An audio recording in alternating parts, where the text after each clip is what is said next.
Hi ಸ್ನೇಹಿತರೆ, ನಾನು ಇನ್ನೊಂದು ಹೊಸ ವಿಶೇಷವಾದ ಪಾಡ್ಕಾಸ್ಟ್ನೊಂದಿಗೆ ನಿಮ್ಮ ಮುಂದೆ ಬಂದಿದ್ದೇನೆ. ಸ್ನೇಹಿತರೆ, ನೀವೆಲ್ಲ ಒಂದು ವಿಶಿಷ್ಟ ಘಟ್ಟಕ್ಕೆ ಬಂದು ತಲುಪಿದ್ದೇವೆ. ಅದು ಏಳು ಬೀಳಿನ ಜೊತೆ ಇರಬಹುದು ಅಥವಾ ಏಳಿಗೆಯ ಜೊತೆಯಾಗಿರಬಹುದು. ಆದರೆ ನಮ್ಮ ಈ ವಿಶಿಷ್ಟ ಘಟ್ಟ ತಲುಪುವ ಹಾದಿ ಎಂದಾದರೊಮ್ಮೆ ಕುಳಿತು ಯೋಚಿಸುವಂಥದ್ದೇ ಅಲ್ಲವೇ? ಆ ತಾಯಿಯ ಗರ್ಭದಿಂದ ಬಂದಾಗಿನಿಂದ ಇಂದಿನವರೆಗೂ ಮರೆಯಲಾಗದ ಸವಿನೆನಪು ಎಂದರೆ ಮರಳಿ ಹೋಗಲಾಗದ ಒಂದು ಪ್ರಯಾಣವಾಗಿದೆ ಅಲ್ಲವೇ ಸ್ನೇಹಿತರೆ?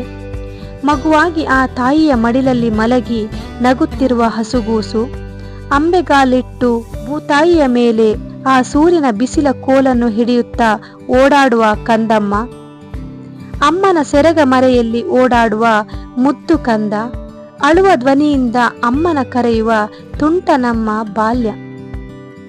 ಅವರದೇ ಆದ ತುಂಟಾಟದ ಅರಮನೆಯಲ್ಲಿ ಅಂಜಿಕೆ ಇಲ್ಲದೆ ಆಟೋಟಗಳ ಜೊತೆಯಲ್ಲೇ ಕದ್ದು ಬರುವ ನಿದ್ದೆಯ ಜೊತೆ ಸದ್ದಿಲ್ಲದೆ ಮಲಗುವ ನಾಳೆನ ಅರಿವಿಲ್ಲದ ಆ ಸುಖ ನಿದ್ದೆ ಮತ್ತೆ ಬರುವುದೇ?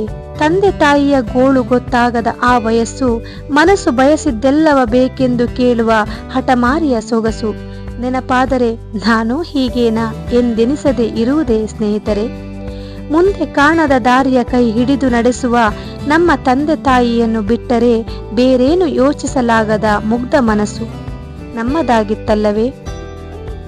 ನಮ್ಮ ಮುಂದಿನ ಭವಿಷ್ಯ ಸುಖ, ಶಾಂತಿ, ನೆಮ್ಮದಿಯಿಂದ ಕೂಡಿರಲೆಂದು ಬಯಸಿ ನಿಮ್ಮೆಲ್ಲರ ತಂದೆ ತಾಯಿಯ ಕನಸು ನನಸಾಗಿಸಬೇಕೆಂದು ಕಲಿಸಿದ ವಿದ್ಯೆ, ಬುದ್ಧಿ ಇಂದು ಈ ಹಂತವ ತಲುಪಿ ನಿಂತಿರುವ ನಮಗೆ ಯಾವ ಚಿಂತೆಯ ಅರಿವಿಲ್ಲದೆ ಕದ್ದು ಬರುವ ನಿದ್ದೆಯ ಜೊತೆ ಹಾಯಾಗಿ ಮಲಗಿ ನಿದ್ರಿಸುವ ಆ ಸುಖ ನಿದ್ದೆ ಇಂದು ಬರುವುದೇ ಸ್ನೇಹಿತರೆ? ಆದರೆ ನನಗನಿಸುತ್ತಿದೆ, ಇಂದು ನಾವು ಆ ಬಾಲ್ಯದ ಸವಿ ನೆನಪು ಮಾತ್ರ ಸವಿಯಲು ಉಳಿದಿದೆ.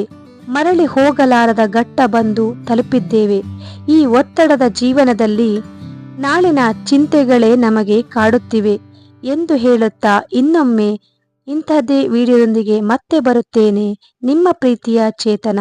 ಧನ್ಯವಾದಗಳು.